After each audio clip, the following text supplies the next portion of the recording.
नमस्कार, India voice देख रहे हैं यहां पर। मैं हूं आपके साथ शिवम दुबे। बुलेटिन की शुरुआत करेंगे बड़ी खबर के साथ। झांसी से यह बड़ी खबर, जिलाधिकारी ने 49 बच्चों के वार्ड में भर्ती होने की पुष्टि की। आज जो घटना घटी है झांसी में, 38 नवजात शिशुओं का अस्पताल में इलाज चल रहा है। 7 मृतक नवजात शिशुओं की शिनाख्त की जा चुकी है अब तक, और 3 मृतक शिशुओं की अभी तक शिनाख्त भी नहीं हो पाई। एक नवजात शिशु की स्थिति अभी तक स्पष्ट नहीं हो पा रही है और डीआईजी की संयुक्त जांच शासन को भेजी गई है और 38 घायल में 3 की हालत नाजुक बताई जा रही है। ये जिलाधिकारी के अब तक के जो बयान है उनकी तरफ से दिए गए, वो हम आपको बता रहे हैं। जांच के लिए 4 सदस्यीय कमेटी गठित कर दी गई है। 7 दिन में ये कमेटी रिपोर्ट सौंपेगी। 10 बच्चों की मौत हुई है और अब सवाल जो सबसे बड़ा खड़ा हो रहा है वो ये कि इन 10 बच्चों की मौत का जिम्मेदार कौन?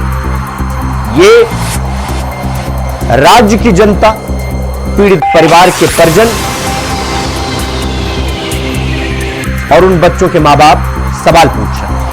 इस खबर पर हमारे साथ इंडिया वॉइस के UP state coordinator Anil Pathak ji हमारे साथ जुड़ गए हैं। अनिल जी, ये जो झांसी में ये पूरी घटना घटी है, इसको लेकर अभी तक क्या जानकारी, क्योंकि लगातार आंकड़ों में वृद्धि होती दिखाई दे रही है पर कहीं पर सस्पेंस बना हुआ है।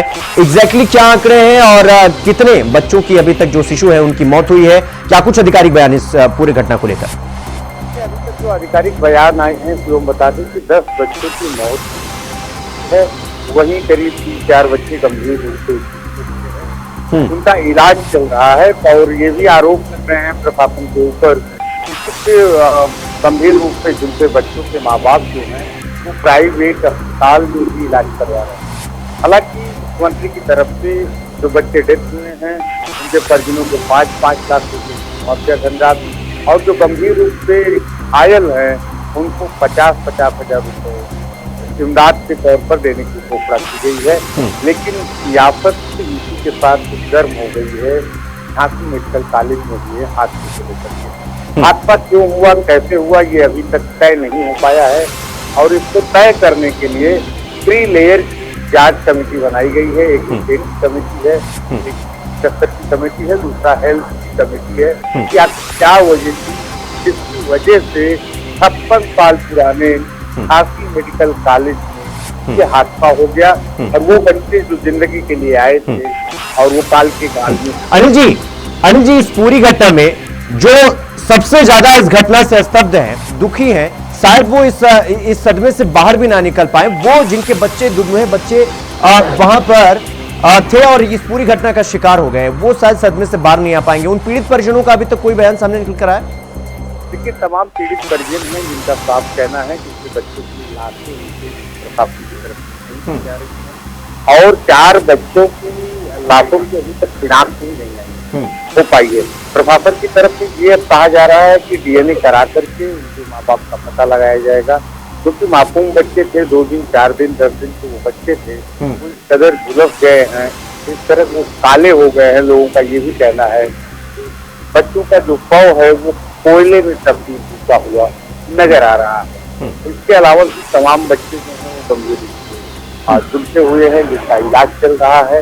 एक ऐसी दर्दनाक पीड़ा है जिसको कब्जों में नहीं तो अनिल जी, सवाल यही खड़ा होता है कि सरकार की तरफ से 5 लाख का मुआवजा दे देना या अधिकारियों का व्हाट अबाउटरी करना कि इस तरह से हुआ, ये हुआ, वो हुआ, जांच कमेटी गठित कर देना, ये सब तो अलग बात हो गया। सवाल ये है कि जब इस तरीके की घटनाएं घटती हैं, किसी की जिम्मेदारी क्यों नहीं तय कर दी जाती है? मुआवजा या जांच की रिपोर्ट ये कैसे उन माँ बाप के मरहम पर, जख्म पर मरहम लगाएगी? सवाल तो ये खड़ा होता है ना, किसी न किसी की तो जिम्मेदारी तय करनी पड़ेगी, क्योंकि कोई ना कोई गुनहगार तो है यहाँ पर।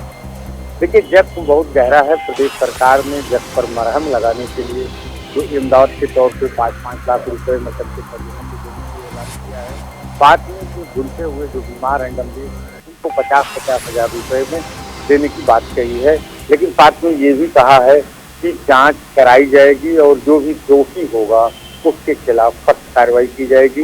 मौके पर खुद स्वास्थ्य मंत्री, डिप्टी सीएम ब्रजेश पाठक जी पहुंचे थे, उनको लेकर के भी बड़ा बखेड़ा खड़ा हुआ अपनी आपस में, क्योंकि उनके द्वारा जो है जब वो आ रहे थे तो चूना जो है वो फेंका जा रहा, उसकी लाइन बनाई जा रही थी। वहां पर इतना दर्दनाक हादसा हुआ था और वहां पर वीआईपी प्रोटोकॉल का भी वीडियो वायरल हुआ, उसको लेकर के और भी गुस्सा है, दुखद हमलावर है कि आखिर ऐसी दुख की घड़ी में आप ब्रजेश पाठक जी आए, हेल्थ मिनिस्टर हैं, और उनकी अगवानी के लिए चूना जो है छिड़का जा रहा है, जिससे वो भी हेल्थ डिपार्टमेंट के मंत्री हैं, उनको लेकर के भी एक विवाद खड़ा हो गया है।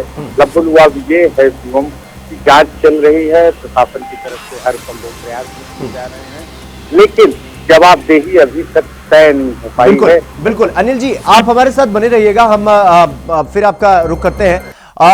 जिस तरीके से ये घटनाएं चल रही हैं, मतलब ये घटनाएं हो रही हैं, किसी की जवाबदेही तो तय करनी पड़ेगी। उत्तर प्रदेश के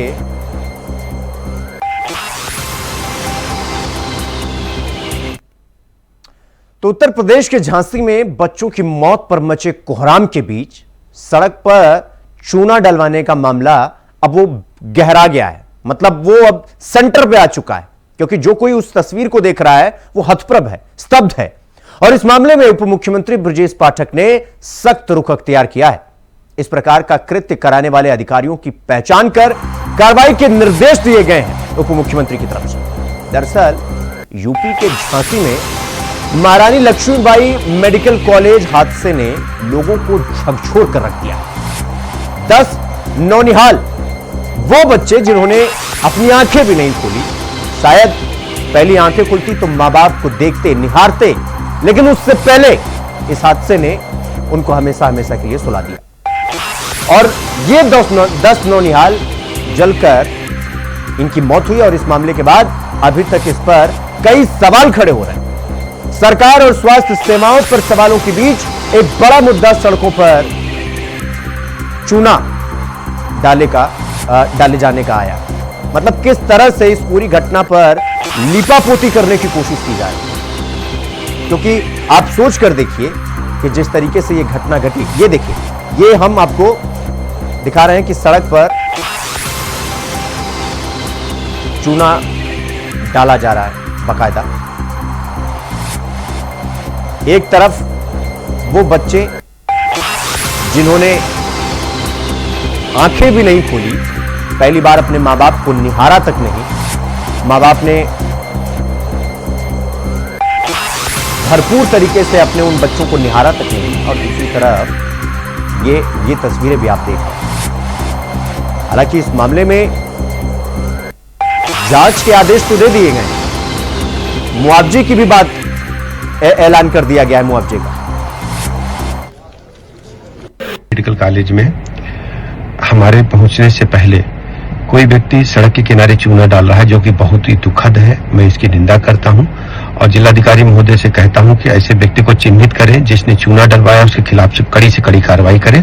हम इसे बिल्कुल स्वीकार नहीं करेंगे। मेडिकल कॉलेज में हमारे पहुंचने से पहले कोई व्यक्ति सड़क के किनारे चूना डाल रहा है, जो कि बहुत ही दुखद है। मैं इसकी निंदा करता हूं और जिलाधिकारी महोदय से कहता हूं कि ऐसे व्यक्ति को चिन्हित करें, जिसने चूना डलवाया उसके खिलाफ कड़ी से कड़ी कार्रवाई करें। हम इसे बिल्कुल स्वीकार नहीं करेंगे। तो अनिल जी हमारे साथ लगातार बने हुए हैं, यूपी इंडिया वॉइस के UP state coordinator. Anil ji, ये जो हम तस्वीरें देख रहे हैं, ये चूना लगाया, मतलब डाला जा रहा है, बाकायदा रास्ता क्लियर किया जा रहा है, क्या कुछ मायने हैं इन तस्वीरों को देखकर? मतलब एक आम आदमी के दिमाग में एक तरफ ये पूरी घटना, दूसरी तरफ ये तस्वीर, क्या आम आदमी के दिमाग में चलेगा और क्या मायने हैं इसके? देखिए, जो साफ तौर पर तस्वीरों को देख के लग रहा है कि ये बटरिंग है हेल्थ मिनिस्टर की और उप मुख्यमंत्री ब्रजेश पाठक के लिए की जाए, लेकिन विपक्ष हमलावर हुआ। तो ब्रजेश पाठक जी का कहना है कि ये साजिश है, एक साजिश के तहत कोई शख्स है जो सड़क पर उनकी अगवानी के लिए चूना डाल रहा है। ये एक साजिश का हिस्सा है जिसकी जांच कराई जाएगी। और ब्रजेश पाठक ने डीएम झांसी से यही कहा है कि चूना डालने वाले व्यक्ति के खिलाफ कार्रवाई की है। अब चूना डालने वाला व्यक्ति जो है वो दिहाड़ी का मजदूर है, या फिर नगर पालिका का कर्मचारी है, या फिर आउटसोर्स का मेडिकल कॉलेज का कर्मचारी है। कार्रवाई उस व्यक्ति के खिलाफ होगी जो चूना डाल रहा है। लेकिन बात होनी चाहिए कि अगर जो चूना डलवा रहा है जो मेडिकल कॉलेज में प्रोटोकॉल। अनिल जी, सवाल भी यही है कि जो चूना डाल रहा है वो तो इसलिए डाल रहा है कि कोई तो चूना डलवा रहा है ना, मतलब कार्रवाई तो उसके खिलाफ होनी चाहिए। शिवम, आपका एकदम सही कहना है कि चूना डालने वाला व्यक्ति तो वो लेबर क्लास का होगा, बिल्कुल, लेकिन तो प्रोटोकॉल फॉलो करवा रहा है, डिप्टी सीएम का हेल्थ मिनिस्टर का प्रोटोकॉल वहां पर झांसी मेडिकल कॉलेज में देख रहा है, वो असली गुनाहगार है। आखिर कौन है वहाँ के झांसी मेडिकल कॉलेज के? वो प्रिंसिपल हैं या फिर सुपरिंटेंडेंट हैं या फिर कोई और अधिकारी है हेल्थ का, जो अपने मिनिस्टर की अगवानी के लिए बच्चों की मौत पर चूना डाल रहा है। एक तरह से चूना लगा रहा है। ये चूना लगाने वाले, सड़क पर चूना डालने वाले लोग वही हैं जिन्होंने सरकार के जो हेल्थ सिस्टम है उसको चूना लगा रखा है, और उसका नतीजा ये 10 मासूम बच्चों की मौत है। अनिल जी, अभी आपने कहा कि 10 मासूम बच्चों की मौत हुई, उसके बाद चाहे जो भी हो, चाहे चूना जमीन पर लगाया जाए, लेकिन असलियत में तो देखने के बाद यही पता चल रहा है कि चूना आम जनता पर लगाया जा रहा है, लोगों के विश्वास पर लगाया जा रहा है। अनिल जी, बहुत बहुत धन्यवाद आपका हमसे जुड़ने के लिए और हमारे साथ जानकारी साझा करने के लिए।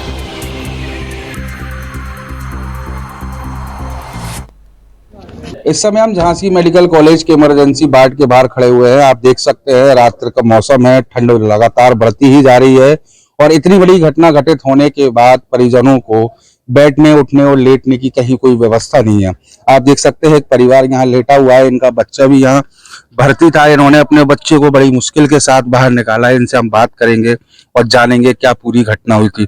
क्या घटना हुई थी? पूरी घटना होती से आग लगी से भागे है मन से डरा के भागे जी गए मिली से भागे हैं भैया। हम तो कछु कपड़े लत्ते मैं फेंके जले हैं, मैं बारे है, कछु बर्तन छोड़े, सब छोड़े, बच्चा को लेके हम भाग आए के हम बच्चे हमारा तो बीपी बढ़ जाता, घबरा जाता, बाबूजी से भागे आए, हमें तो डर नहीं पाने। लगभग कितने बच्चे थे वहाँ पर? तो लगभग कितने बच्चे थे वहाँ पर? वो तो अस्पताल में बहुत बच्चा, डॉक्टर भी भाई सब को अंदर जान देती है, भर्ती कर लो, अगले पैसा बना तो अगले पैसा बनवाला और भर्ती करवाला भाई। अब पैसों से बच्चा हमारा भर्ती होगा, देखन तक नहीं था। जब आग लगी तब आप कहाँ पर? अब हम तो बाहर थे, बैठे थे, ऐलान हुआ बच्चे को माँ दूध पिला जाए, सो कछु तो जनी अंदर थी, हम लोग नहीं थे अंदर। तो जब आग लगी, जब आदमी चिल्ले आने तो फिर सब लोगों ने बारह बच्चा फेंके। हम तो इसलिए अपना बच्चा लेकर भाग गया था, तो हम नहीं जा सकता अस्पताल, हम तो घर जा सका। अब तो देख सकते हैं आप कि किस तरीके से माँ ने अपने बच्चों को सुरक्षित तौर से निकाल लिया और वो इस समय ज्यादा घबराई हुई है। आप देख सकते हैं खुले आसमान के नीचे अपने बच्चे और अपने परिवार के साथ लेटी हुई है। ठंड का मौसम है। झांसी से इंडिया वॉइस के लिए शेख गुल मोहम्मद की रिपोर्ट। झांसी मेडिकल कॉलेज में 10 बच्चों की जलकर मौत हो गई है। तस्वीरें भयावह दिख रही हैं, हृदय विदारक तस्वीरें लोगों को झकझोर दे रही हैं। हमारे साथ मौजूद हैं सपा के पूर्व एमएलसी उदयवीर सिंह जी, जिनसे जानने की कोशिश करते हैं। सर, इतनी बड़ी घटना हो गई है, दोषी कौन है? दोषी वो लोग हैं जो गोरखपुर में इतनी बड़ी घटना हुई थी, उसके बाद देश में तमाम लीपापोती करते रहे, बड़े बड़े दावे करते रहे। विधानसभा के अंदर बार बार ये सवाल उठाया गया, बार बार लोगों ने, विधायकों ने कहा, क्षेत्र के जनप्रतिनिधियों ने कहा कि मेडिकल स्वास्थ्य सेवाओं का बुरा हाल है, लेकिन कोई कान पे जू नहीं रेंगी, सिर्फ झूठ बोलते रहे। विपक्षी सवाल पूछने वालों को ही कटघरे में खड़े करते रहे। मुद्दा यह है कि आज झांसी में घटना हुई है और जब आपके सामने आ गया कि जितने भी फायर फाइटिंग के औजार थे, अग्निशमन की जो व्यवस्था थी, सब उसका डेट निकल चुकी थी, एक्सपायरी हो चुकी थी, केवल नाम दिखाने के लिए रखे थे। इसकी टाइम टू टाइम मेंटेनेंस होती है, इसकी टाइम टू टाइम इंस्पेक्शन होता है और सरकारी व्यवस्था में तो सब मालूम रहता है और बजट भी किसी प्राइवेट आदमी की जेब से नहीं जाता। सरकार पूरा बजट खर्च नहीं कर पा रही। तो आज झांसी की घटना को देख के अगर उत्तर प्रदेश के सारे मेडिकल कॉलेजों में, सारे सरकारी अस्पतालों में ये व्यवस्था चेक नहीं की जाती तो किसकी गलती है? यहाँ जो लखनऊ में बड़े बड़े अधिकारी बैठे हैं, मंत्री बैठे हैं उनकी गलती है, जो इंचार्ज है उनकी गलती है। तो दुर्घटना है, दुर्घटना में बेचारे बच्चे और उनके माँ बाप जो हैं उनकी तो क्या स्थिति, उनके तो दुख की कल्पना नहीं की जा सकती। लेकिन जो गलतियों से सबक लेना चाहिए वो सबक लेने को तैयार नहीं है और अभी भी दिमाग खराब है, बुद्धि भ्रष्ट है। अभी मुझे सोशल मीडिया पे देखने को मिला कि वहाँ डिप्टी सीएम और विभाग के मंत्री जा रहे हैं तो अधिकारी चूना डालने में लगे हैं रोड के किनारे। जहाँ 10 अबोध बच्चों की लाश हो और तमाम बच्चों की जान खतरे में हो, वहाँ अभी भी लोगों को प्रोटोकॉल और स्वागत सत्कार और चमचागिरी की पड़ी है। तो अगर इस मानसिकता की सरकारी अधिकारी हैं, सरकार है और मंत्री हैं, उस मंत्री को शर्म से डूब मरना चाहिए। बोलने के अलावा कोई काम नहीं है, बस दिन भर बोलते हैं।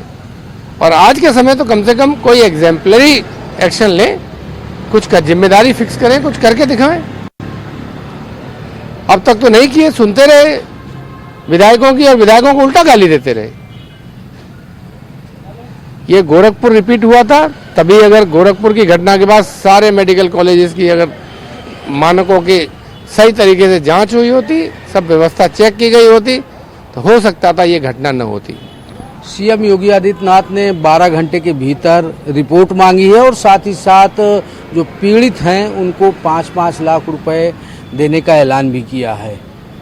आपकी तरफ, समाजवादी पार्टी की तरफ से क्या मांग है?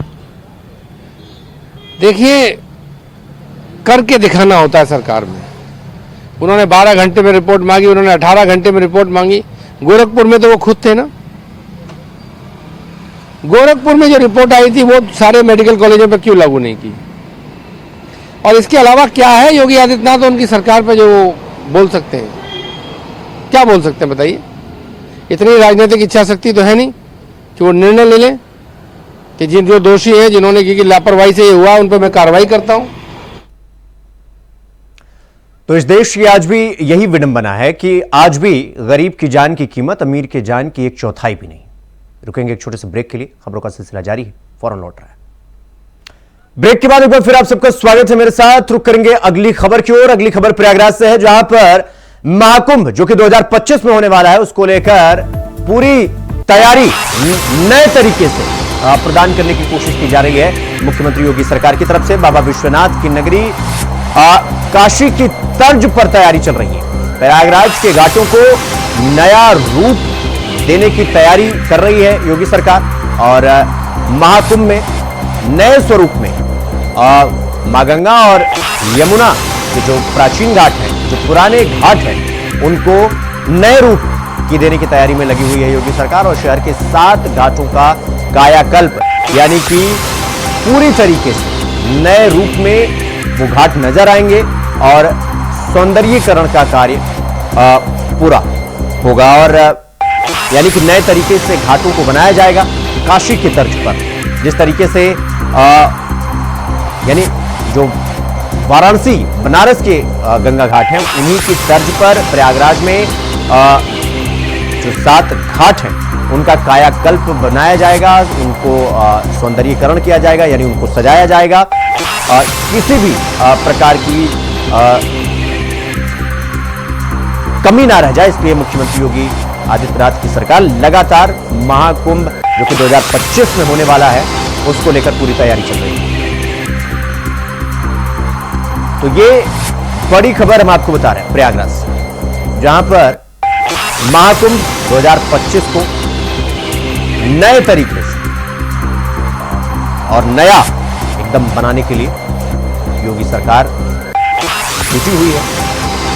तो आपको बता दें कि प्रयागराज में भी गंगा घाट हैं जो काफी पुराने हैं, कुछ घाट तो बहुत पुराने हैं, और अब उन घाटों को काशी विश्वनाथ के जैसे घाटों को सौंदर्यीकरण किया गया, नए तरीके से बनाया गया। वैसे ही इन घाटों को भी बनाने की कोशिश चल रही है। इस खबर पर हमारे साथ हमारे सहयोगी शोएब रिजवी हमारे साथ प्रयागराज से जुड़ गए हैं।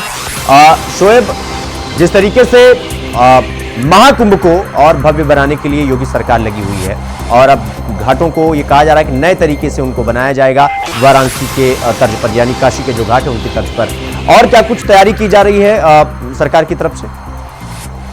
लेकिन निश्चित तौर पर इस बार का जो कुंभ है वो यादगार बने और उसकी भव्यता प्रदान करने के लिए तमाम तरह के एक तरह से कह सकते हैं कि कार्य किए जा रहे हैं, जिसमें घाटों की जैसा कि आप बात कर रहे थे, ये एक तरह से कह सकते हैं इस बार जो घाट है वो एक अलग रूप में दिखेंगे। चाहे यहाँ का मौजगिरी घाट हो, राम घाट हो या वीआईपी घाट हो, अरेल की तरफ जो घाट है उसको बनाया जा रहा है।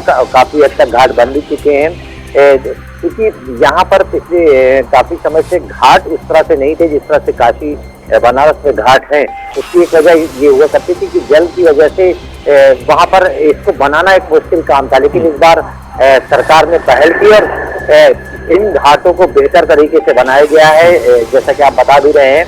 तो ये एक नई चीज होगी कि पक्के घाट जो पक्का निर्माण है और उसकी जो समय सीमा है वो दिसंबर महीने तक है, उस समय सीमा में इन घाटों को बना लिया जाएगा।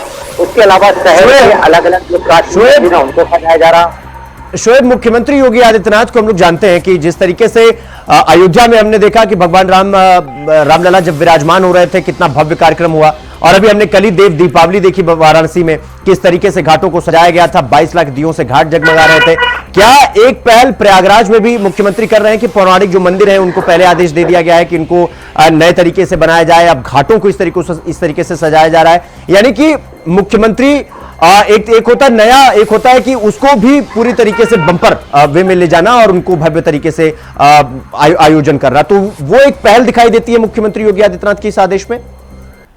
बिल्कुल, निश्चित तौर पर मुख्यमंत्री योगी आदित्यनाथ की पहल इसलिए भी कह सकते हैं क्योंकि वो यहाँ के जो कुंभ का आयोजन होना है उसके जो कार्य है उसको बारीकी से खुद भी मॉनिटर कर रहे हैं, उनकी टीम भी मॉनिटर कर रही है और हर एक चीजों पर उनकी निगाह है, चाहे वो घाट का मामला हो या संगम के इलाके की डेवलपमेंट हो या शहर में जो विकास के कार्य कराए जा रहे हैं। इसका मतलब साफ है कि अधिकारियों को अच्छी तरीके से पता है कि इसमें मुख्यमंत्री खुद उनका इंटरेस्ट है, वो किसी भी तरह से समझौता नहीं करेंगे। इसलिए उस काम में जो एक तरह से कह सकते हैं कि जो पुख्तगी दिख रही है, जो उसमें एक तरह से कह सकते हैं कि दिलचस्पी दिख रही है अधिकारियों की कि किसी तरह की कोई कमी न, वो साफ दिख रही है और इसकी एक वजह यही है।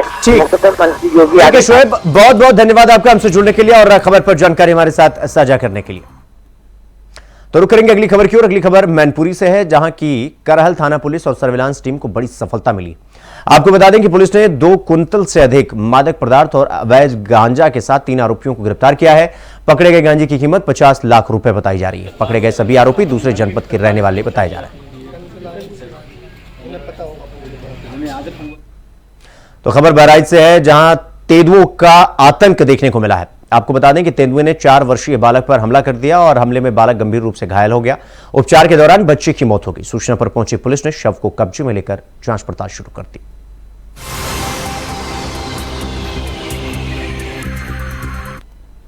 तो महाकुंभ में राज्य सरकार की अनुमानित 7.5 करोड़ की भीड़ थामने को लेकर रेलवे की तैयारियां अंतिम चरण में है। वाराणसी से प्रयागराज और अयोध्या प्रयागराज, वाराणसी अयोध्या के बीच ट्रेनों की त्रिकोणीय व्यवस्था बनाई गई है, जिसमें यात्रियों की राह आसान होती हुई दिखाई दे रही है। महाकुंभ आने वाले श्रद्धालुओं की आवाजाही अयोध्या और काशी के रास्ते से ज्यादा होगी। इस व्यवस्था के तहत तैयारियां मुकम्मल की जा रही हैं, यानी कि व्यवस्थित की जा रही हैं।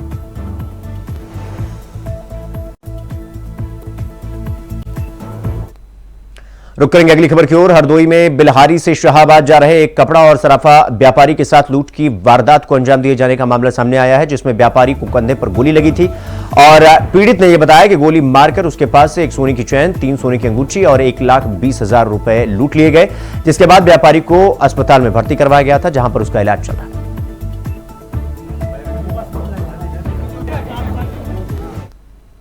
तो मेरठ के थाना रेलवे रोड क्षेत्र के मेट्रो प्लाजा का पूरा मामला है, जो हम आपको बता रहे हैं। दोनों कार सवारों में साइड लगाने को लेकर विवाद हो गया और कार सवारों ने जमकर मारपीट कर ली। यह पूरा मामला सामने आया है और कार सवारों के मारपीट का वीडियो भी जमकर वायरल हो रहा है। तो हाथरस में राजकीय पीडब्ल्यूडी निर्माण विभाग के ठेकेदारों ने अधिशासी अभियंता कार्यालय पर धरना प्रदर्शन किया। आपको बता दें कि ठेकेदारों का यह कहना है कि सरकारी टेंडर में पहले 5 साल का मेंटेनेंस कार्य ठेकेदार को अलग से दिया जाता था, जिससे वो ठेके के पूरे होने के बाद भी कार्य का रखरखाव कर सकते थे, लेकिन अब ये मेंटेनेंस कार्य ठेकेदारों को नहीं सौंपा जा रहा है, जो उनके लिए बड़ी समस्या बन गई।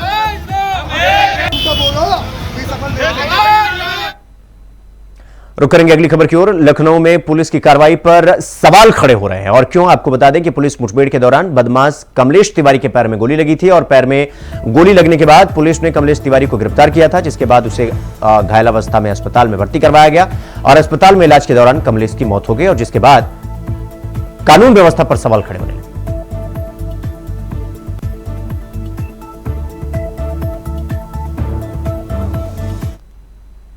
तो वहीं दानापुर में चल रहे सेना की बहाली को लेकर भर्ती के लिए आए अभ्यर्थियों ने जमकर हंगामा कर दिया।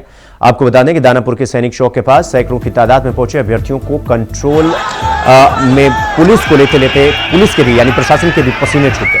आपको बता दें कि दानापुर आर्मी सेंटर में 38 जिले की बहाली चल रही है और इसी क्रम में भारी संख्या में 38 जिले से आर्मी की बहाली होने के लिए युवक दानापुर पहुंचे और जिसके बाद पुलिस के पसीने छूट गए उन्हें कंट्रोल करने में।